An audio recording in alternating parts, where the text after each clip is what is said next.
जय हिंद दोस्तों, श्याम एकेडमी में आपका स्वागत है। आज हम हिंदी महत्वपूर्ण प्रश्न 500 की श्रृंखला का पार्ट 2 लेकर आए हैं।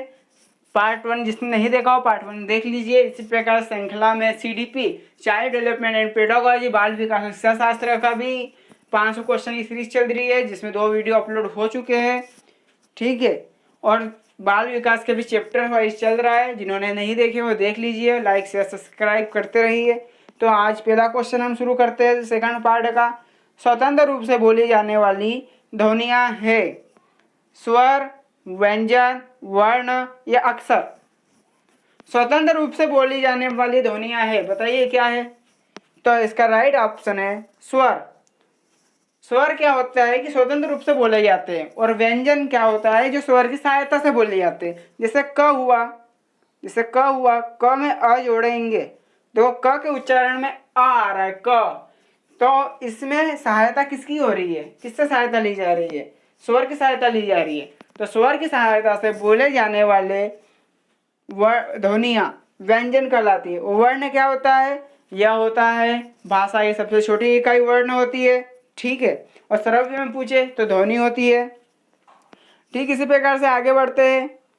निम्नलिखित में से उच्चारण की दृष्टि से स्थान जीवा का अग्र नहीं है। अग्र कौन सा नहीं है? अ, ई, ए। बताइए कौन सा नहीं है। तो इसका राइट ऑप्शन है अ। देखिए, हमने देखा है कि अग्र भाग में इसकी ट्रिक है अग्रीय। ठीक है, अग्र भाग में ई और ए, अग्र भाग में ई और ए, मध्य भाग में आता है अ, और पश्चिम भाग में होता है अ, ई और ए को छोड़ के जितने भी होते हैं उ, ओ, औ, ये सब होते हैं पश्चिम में। तो इसका राइट ऑप्शन है अ। ठीक है, क्वेश्चन नंबर 3। हिंदी वर्णमाला में अम और अह क्या है?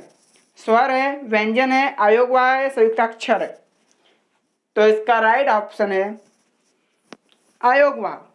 देखिए, अम और अह को अयोगवाह में रखा गया है। जैसे हम हिंदी स्टार्ट करने वाले 1-2 दिन में, उसमें हम सब सारी चीजें हम पढ़ेंगे। ठीक है, ठीक इसी प्रकार से क्वेश्चन नंबर 4 है संयुक्त स्वर है वह स्वर जो किसी दो वर्ण से मिलकर बना हो, क्या कहलाता है? संयुक्त स्वर। और वह व्यंजन, वह संयुक्त व्यंजन जो किसी दो वर्ण, या ये बोले कि दो व्यंजन वर्ण से मिलकर बना हो, वो कहलाएगा संयुक्त व्यंजन। और संयुक्त स्वर में दो स्वरों से मिलकर बना एक स्वर, वो क्या कहलाएगा? संयुक्त स्वर। तो आ, ई, उ और ए, इनमें से कौन सा संयुक्त स्वर है? तो राइट ऑप्शन है ए।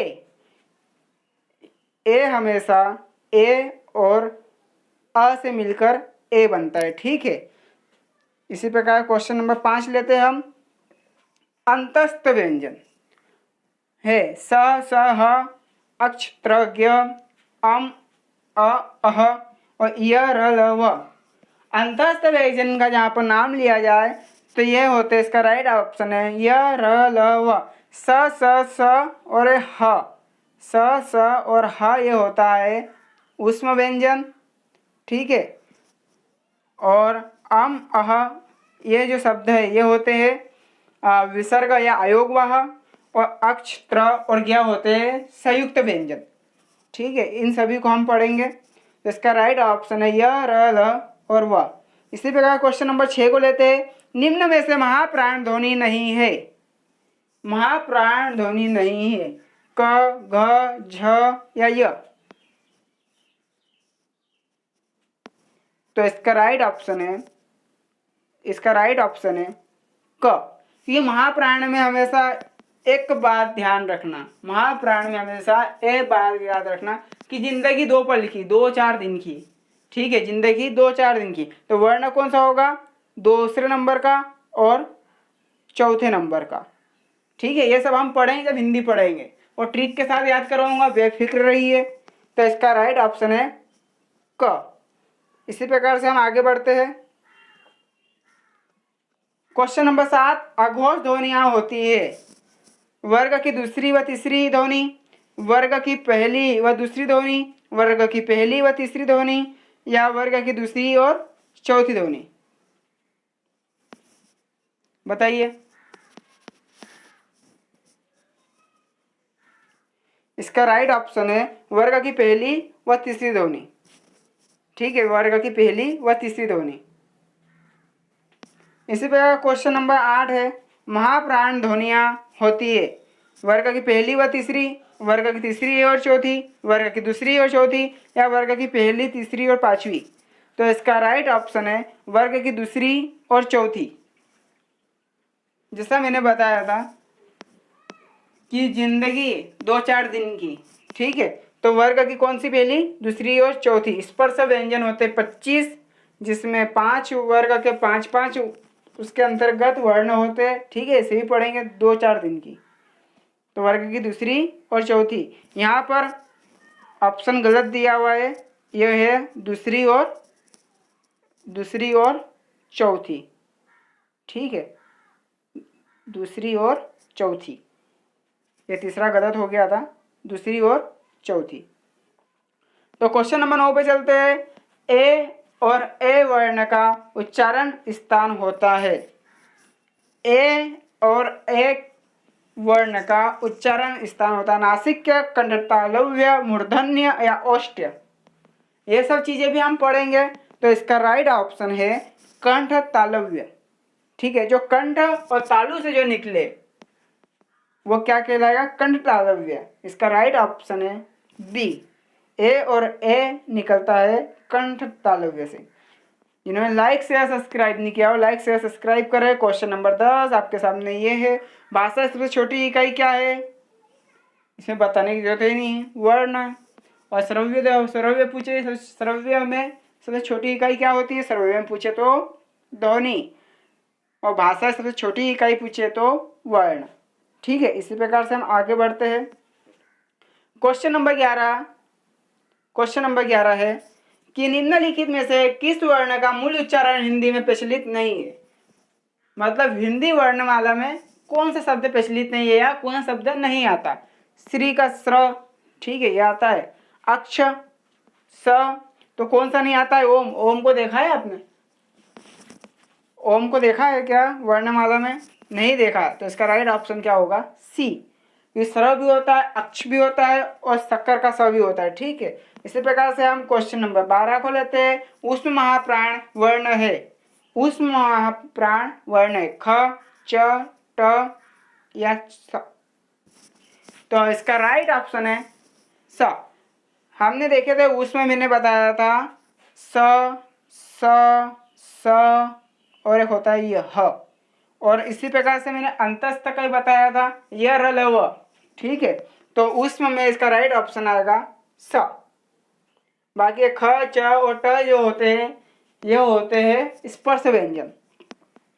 ठीक है, हम इसी प्रकार क्वेश्चन नंबर 13 को लेते हैं। क्वेश्चन नंबर 13 है, ज्ञ को वर्णमाला में माना जाता है संयुक्त व्यंजन, स्वर संधि, अनुस्वार या व्यंजन। तो इसका राइट ऑप्शन है संयुक्त व्यंजन। इसका राइट ऑप्शन है संयुक्त व्यंजन। ज्ञ को वर्णमाला में संयुक्त व्यंजन कहते हैं क्योंकि ज्ञ बनता है य और ज से। ठीक है, ज और य से बनता है क्या, ज और य से बनता है ज्ञ। तो ये होता है संयुक्त व्यंजन क्योंकि दो अक्षरों से मिलकर बन रहा है।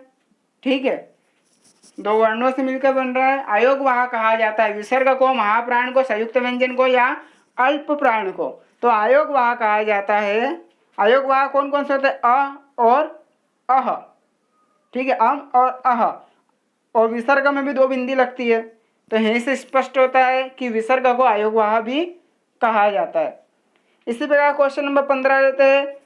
स्त्रीत्व शब्द में कौन सी संज्ञा है, स्त्रीत्व शब्द में कौन सी संज्ञा है, जातिवाचक संज्ञा, व्यक्तिवाचक संज्ञा, भाववाचक संज्ञा या द्रव्यवाचक संज्ञा।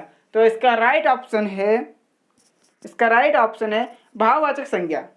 हमेशा स्त्रीत्व में भाव होता है, स्त्रीत्व का भाव होता है, तो ये हमेशा किस में रखा जाएगा? भाववाचक में।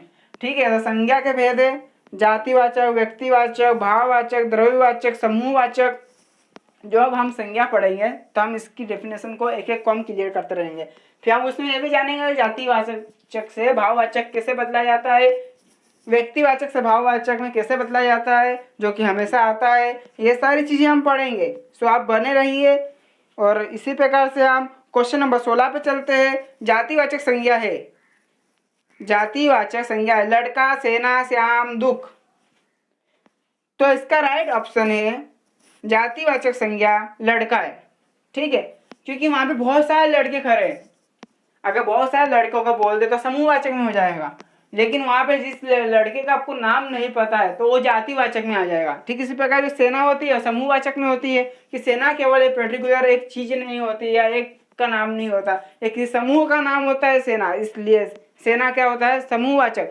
श्याम किसी लड़की का किसी लड़के का नाम है श्याम, तो श्याम हमेशा क्या होगा? व्यक्तिवाचक, क्योंकि हमें सामने वाले व्यक्ति का नाम पता है कि श्याम है इस व्यक्ति का नाम। अगर इसे लड़का बोल दिया जाए तो वो हो जाएगा जातिवाचक। और दुख एक भाववाचक है, भावना है, तो ये दुख जो होता है वो भाववाचक में आ जाता है।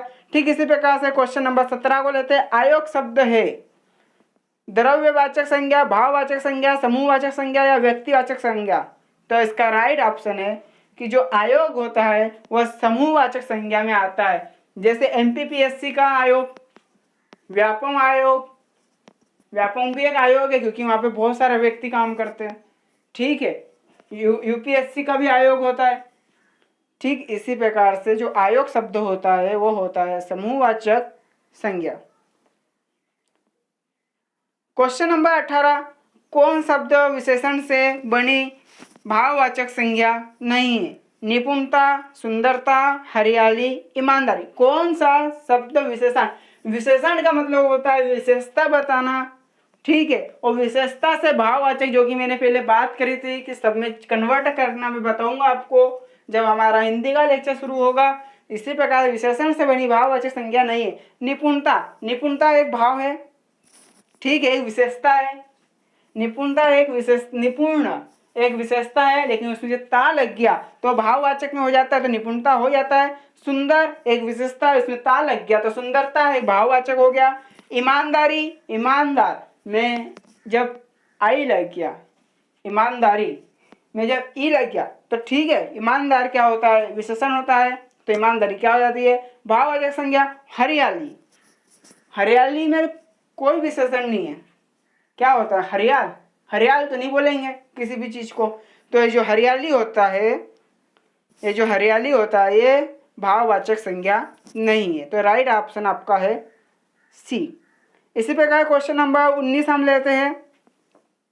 क्वेश्चन नंबर 19 है, कौन सा प्रत्यय लगाने पर मधुर विशेषण भाववाचक संज्ञा में परिवर्तित हो जाता है? त्व, ता, तम, पण।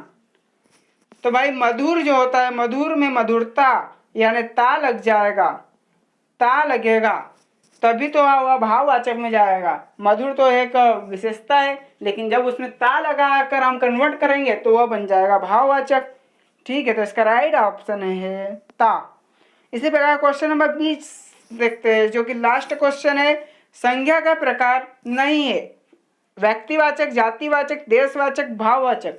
तो इससे तो आपको पता ही है कि संज्ञा का प्रकार देशवाचक, संज्ञा का प्रकार जो होता है देशवाचक संज्ञा नहीं है। इस संज्ञा के प्रकार होते हैं व्यक्तिवाचक, जातिवाचक, भाववाचक। ठीक है, संज्ञा के प्रकार होते हैं जातिवाचक, भाववाचक, व्यक्तिवाचक, समूहवाचक, द्रव्यवाचक। ठीक है, देशवाचक नहीं होता है। आज की यहीं पर सीरीज खत्म होती है। तो 20वें क्वेश्चन का सही आंसर देशवाचक है। जिन्होंने लाइक शेयर सब्सक्राइब नहीं किया वो लाइक से सब्सक्राइब कर ले और बेल आइकन जरूर दबाएं। धन्यवाद, थैंक यू, जय हिंद, जय भारत।